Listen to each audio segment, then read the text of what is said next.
Yeah. Aloha, nui lo, everybody. Once again, this is yours truly, Rata, live here in Germany. Once again, with the second part of an interview I'm going to do with the very mysterious Narraji. So please join us for this mysterious interview. You might get some new wisdom and insight and perspective. So, aloha, Naraji. It's so wonderful that you allow me to have a second interview with you. This is so special. So, would you like to share some words of wisdom with us today? Actually, I would like to share something that's going on with me right now, Okay. because for me, this moment is the most important thing in life. You know, all the Yes. joy is here and now. Everything is here and now. So when I heard you doing this great introduction, I felt a little bit ashamed that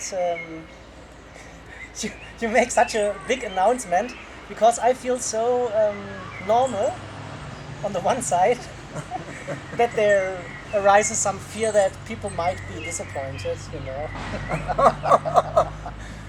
Really, Naraji, I can't believe you had this feeling. Yeah, there are all kinds of feeling happening, Even you can have these kind of feelings. right? I'm not special. I always thought that Wow. enlightenment and all these things which people are looking for, Yes. everything is going to change afterwards, you know. There will be only bliss. But my experience is that any feeling is still appearing and happening. But there's, of course, one difference. It used to be that I was looking for the positive feelings and running after them, Uh huh. and trying to avoid the so called negative feelings. And what's Yes. different right now is that whatever feeling is here, and there are all kinds of feeling happening, that I'm in peace with them.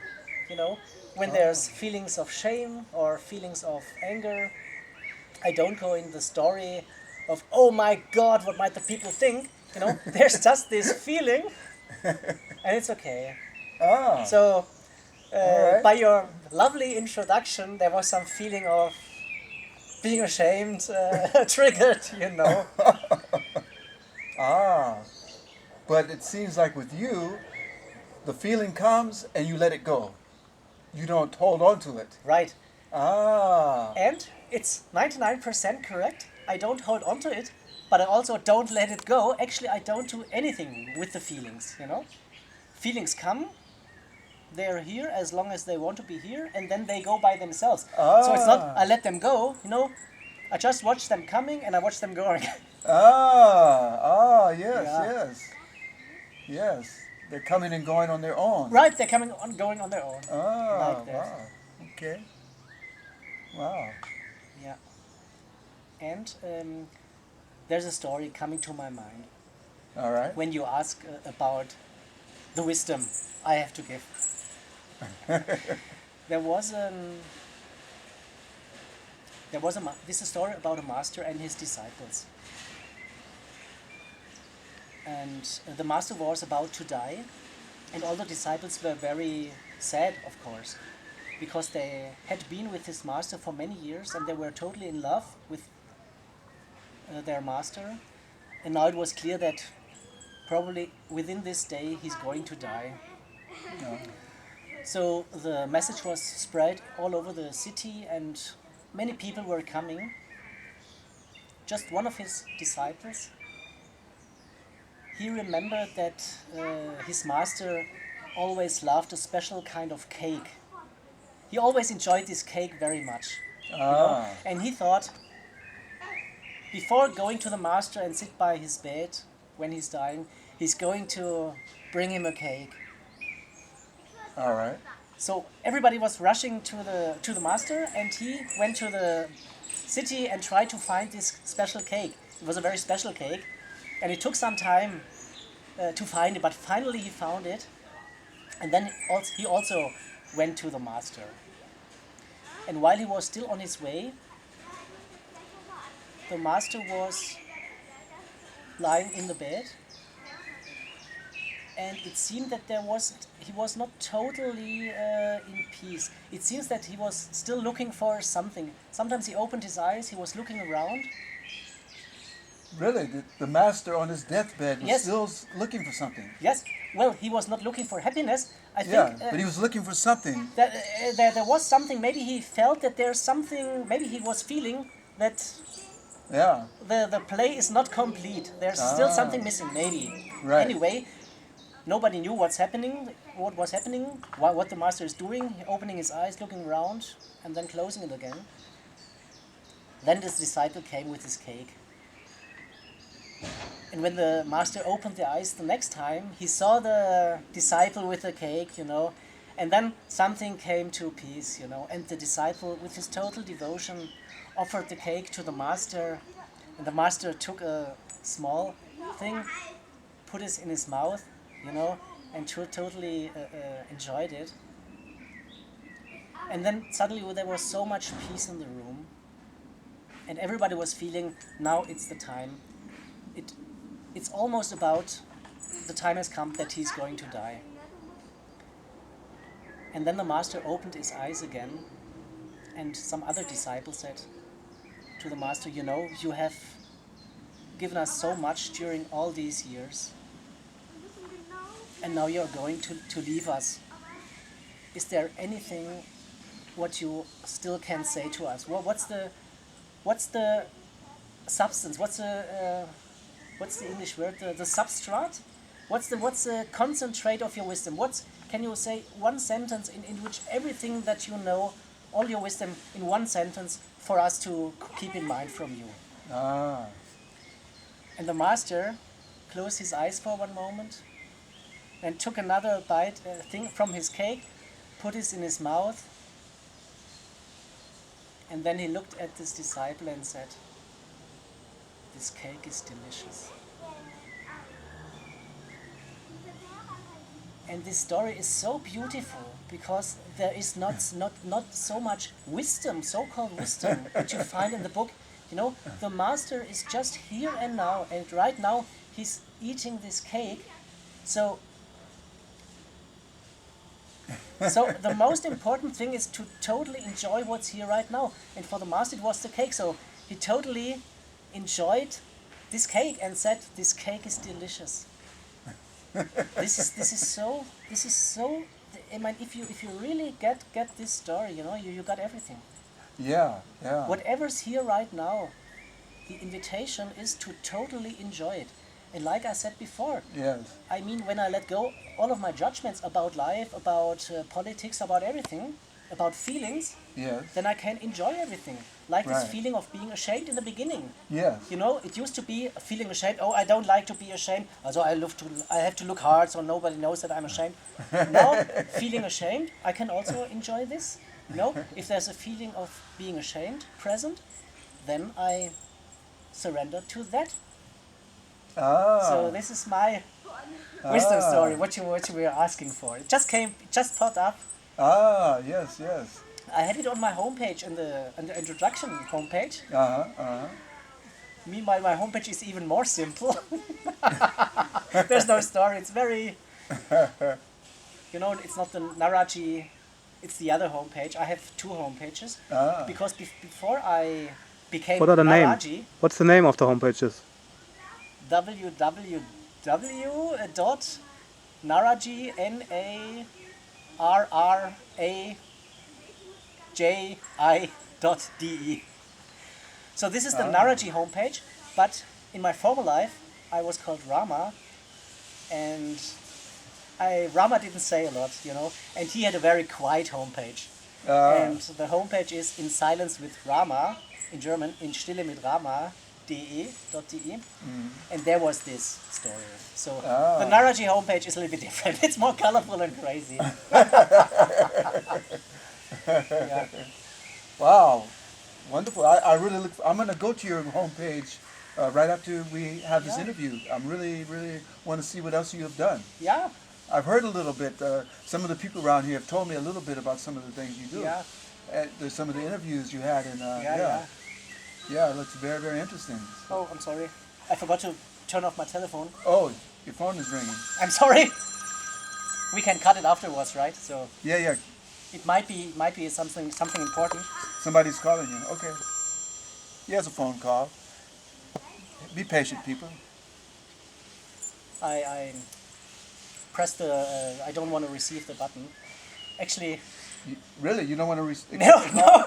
If I tell you who it was, Yeah. it was the German Chancellor Angela Merkel.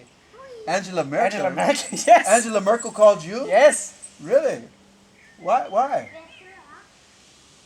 Why do you think think I she think called? she's quite helpless. And whenever she's helpless, of course she has her ministers and She consultants. has a whole everybody. cabinet of Yes. people and Yes.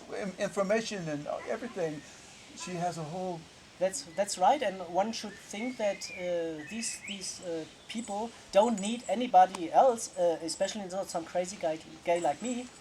But the thing is, like in the former societies where there was a jester in the community, Yeah. it's the same with the politics. For example, Angela Merkel, she's surrounded by so many people who don't want to tell the whole truth to her because they might lose their job. Oh. After the elections, they won't get a job again. So Right, they have to right. be careful. Yes. Like in the old days, if somebody told the king something he didn't want to hear, he would go. He might cut their head off. Right. Yes.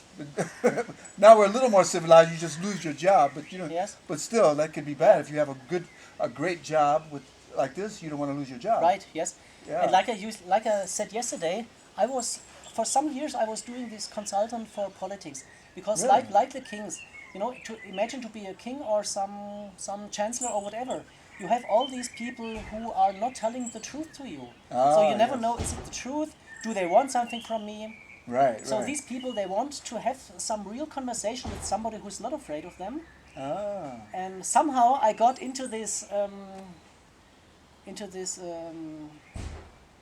politics area, and when you have one connection, I accompanied her to a G7 Yeah. meeting, G7. G7, yeah. Really? Yeah, I of course I'm not on the photos. I'm always in the background.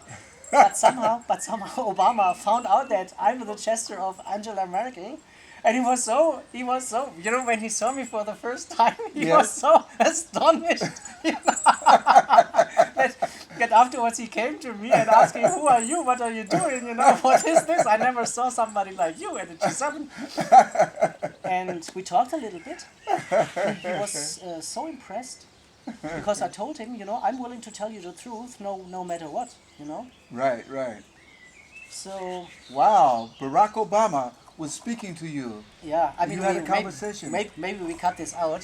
I don't want to get problems. Oh. Okay. Well, we can cut it out. We can cut this out. Yeah. Okay. Yeah. Wow. And Wow. I mean, if the camera, either you turn on the camera, we cut it out. But afterwards, it's really That's crazy. okay. We edit it out. Okay, After I was with Obama, who was the next guy who wanted me to contact? I have no idea who. Putin. Putin. Yes. Vladimir Putin of Russia. Yes. Oh my It's God. unbelievable.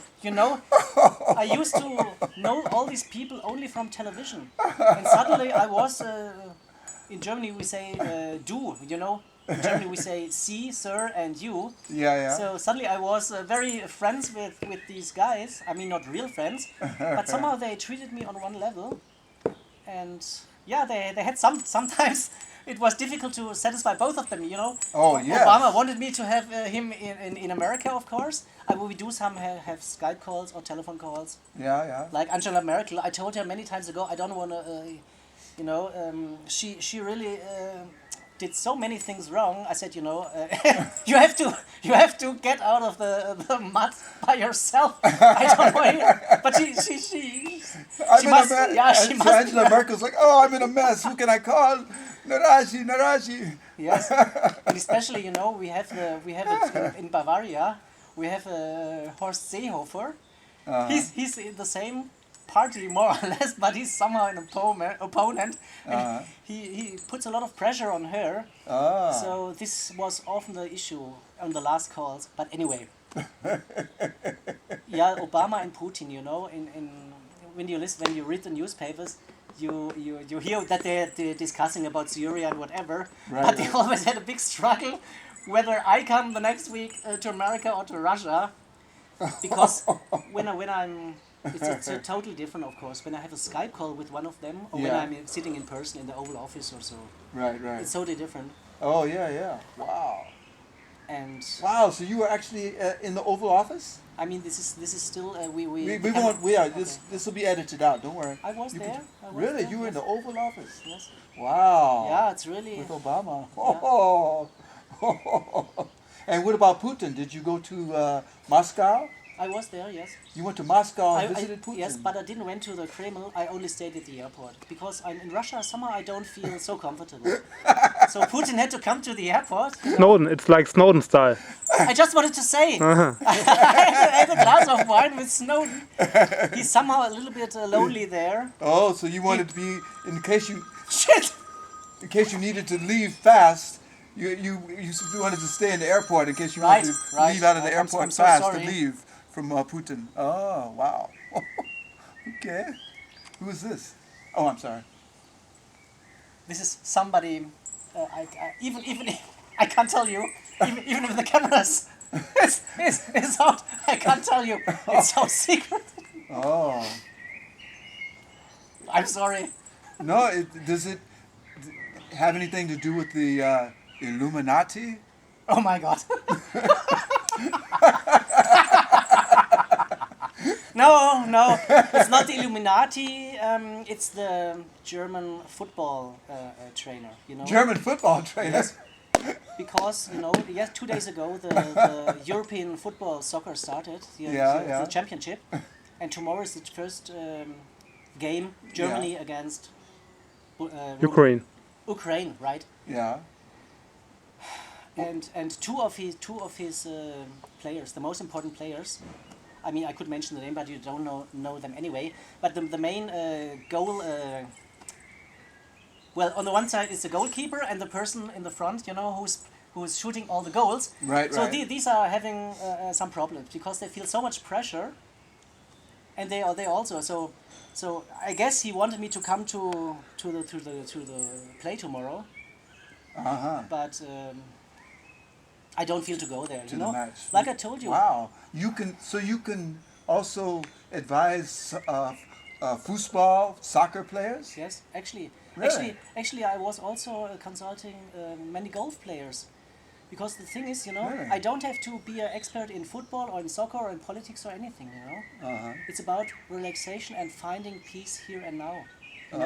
For example, all the American presidents, they have some problems with Iraq or with whatever. They project that there are some mass destruction weapons, whatever. And then they start some war because they think this might help. But this is the old way of trying to change the world. You try to change the outside, but as long as you don't change the inside, Right. it will never work. Exactly. So exactly. whether I'm working with politics or soccer players or golf players or tennis players or whatever, we don't talk about tennis. We talk about finding the peace within. Right. There's something inside of them. Right. You can point and say, hey, there's something inside of you that is out of balance. You're Right. not grounded. Right. And I can offer you some clarity. Right.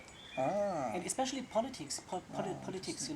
They project the bad outside of some other country or of the opponent or whatever, instead of looking inside and see all this bad stuff inside of themselves. Right, right. And this is what my job is actually. Ah. I don't tell them what they have to do. Right, right. I just tell them to relax, and project less and less in the outside. Or for example, the soccer players. They feel so much pressure, and all of us feel pressure, whether it's a cab driver or a housewife. Anybody feels pressure, and it's always the pressure of your own mind, telling you, we have to, for the soccer players, we have to win tomorrow. Or the housewife, I have to make a good meal for my husband, otherwise he gets mad. So it's always the pressure we make to ourselves. Right. And this is what I tell the people, Don't listen to your mind, don't listen to all these crazy thoughts. just relax, have a cake, drink some water, just be here and now. Ah, yes. Right here there are some birds, there's the sand to our feet here in this playground. And the more I learn to ignore all these crazy thoughts in my mind, the clearer I see the beauty of this moment. And finally, at one point, I see actually there's nothing missing. It's just perfect, everything. It's totally perfect, like it is. Yeah. Yeah. And the beautiful thing with you is, we got to know yesterday, right? Right. Yeah. And the beautiful thing is when I look at you, I know that you totally know what I'm talking about. That's so lovely. Yes. Yes. When I talk with Angela Merkel or with Obama or with Putin, these are all the same guys.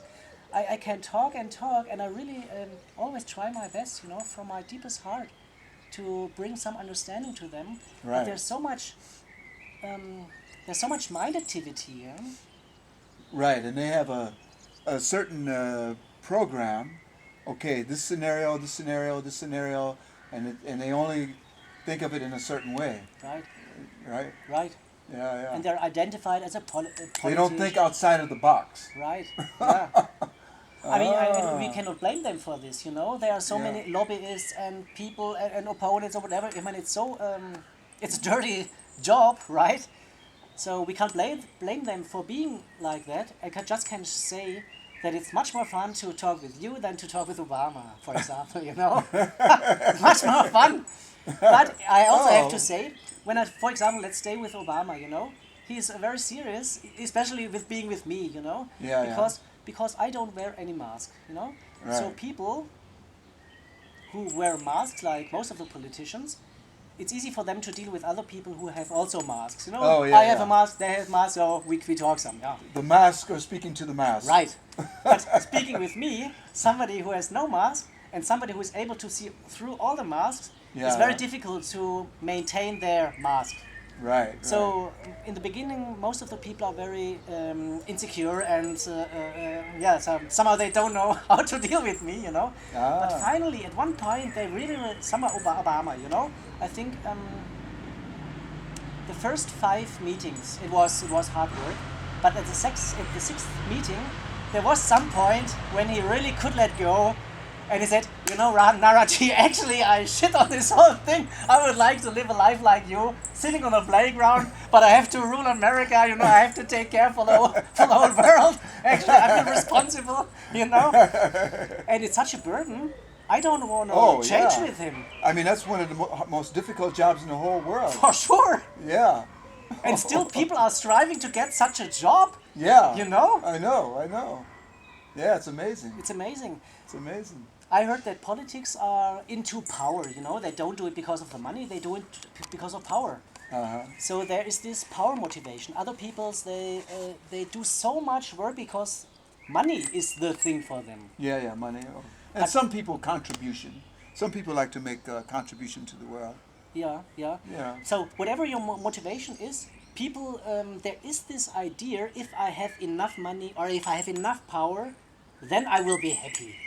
Yeah, right. But if you ask really wealthy people, or Obama, like I said, who has really a lot of power, if they're really honest, they say, actually all this power has not made me happy. Right. And this is something what we all can learn from, We don't need to strive for money, power, or whatever. Or fame. Or sex, Right. No matter how much power, sex, money we have, if we haven't found peace within, it's all worthless. Right. Because all these things will be gone one day. Yeah. And can go any day, Exactly. I can lose all my money by anything, or I can lose all my power by anything. Right. So, and if my happiness depends on these things, Yeah. my happiness is not very reliable. It's Not real because all these things are transitory. Right. Yeah. So the point is really to find that what's not coming and going, that was always here, Right. that I can totally depend on, and that this is what all the wise people are talking about, whether it's Buddha, whether it's Jesus. You know, Jesus said, when the kingdom of my Father has come, there will be no time.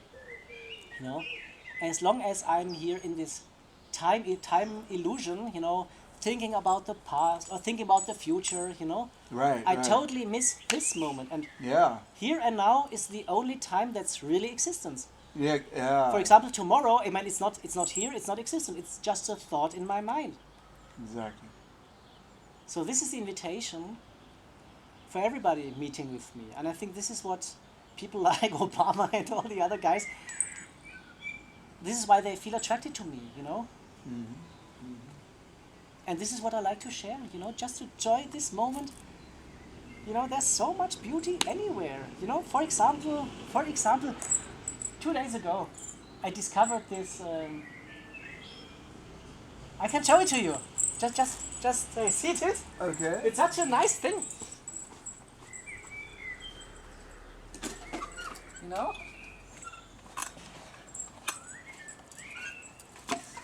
This was hidden in some corner 2 days ago, and I discovered it 2 or 3 days ago. Oh yeah. And I couldn't help to try it out, you know? It's so much fun, you know, to be a child again. You know? With this you can lift it, and with this you can do this, you know? Right. Right. So there's so much to enjoy Yes. without having to pay anything, you know? You don't need a great car to play. I mean, some men need a car to play, a Porsche or whatever. Right. Right. You don't even need to go to the cinema. We are surrounded by so much beauty and things we can play with. You know? Right. Right. I heard a story once about Alexander the Great. He visited India, and he saw a holy man, and he went up to the holy man and he told him, "I am Alexander the Great. I can give you anything that you want if you bow down to me." And the holy man said, "The only thing I would like is for you to move away out of the sunshine. You're blocking my sunlight." Yes, I know this story. Yeah, this was actually Diogenes. He was living in a tonne. I don't know the English word. And he was so, man, it's so great, you know. Alexander was willing to offer him everything. Yes, yes. And he said, you know, just go a little. This is so great. Yeah. There's so much wisdom in it. Oh yes, there is, there is. If you really understand that this is more valuable than all the money in the world. Right. Yes, yes. Yeah, this wonderful relationship with the sun. Yes. I mean, without the sun, we could not exist, you know. Yeah. Without the air, we could not exist. Exactly. And without Mother Earth, Right? we cannot exist. Yes, I mean, this is, for me, I'm coming from Hawaii, and in Hawaii we're very connected with the nature, and the thing I do every day is I go outside with my no shoes on, and I walk on the Mother Earth, and I say, "Thank you, Mother Earth. Thank you, Mother Earth, for all your wonderful blessings." And I look up at the sun and say, "Thank you, Father Sun. Thank you, Father Sun, for all your wonderful blessings." And then I'll go and I might hear some birds, say, "Thank you, birds," or, "Thank you, trees." Yeah. Yeah. Yeah, yeah. Bisschen stiller. Yeah. Yeah. Ah. Again, I never talk so much, you know. Like yesterday, you are somehow triggering so much words in me. I'm myself astonished. Yeah. Well, your words are very wonderful and very, wise and beautiful and profound, and I'm happy I can, invoke these wonderful words Yeah. out of your mouth. Yes. Thank you. Oh, My pleasure. In Hawaii, we would say mahalo nui loa. That means great big thanks. Yes. I don't repeat it because then I would really get totally ashamed. Or maybe I try it. No, I would like to try it. Okay. Maloa, Mahalo mahalo, nui nui, loa. mahalo, nui loa. Yeah, yeah. Mahalo nui loa. That's it. Mahali nui noa. Yes. Mahali One nui time. noa. One time in the camera. One time in the camera. Mahali nui noa.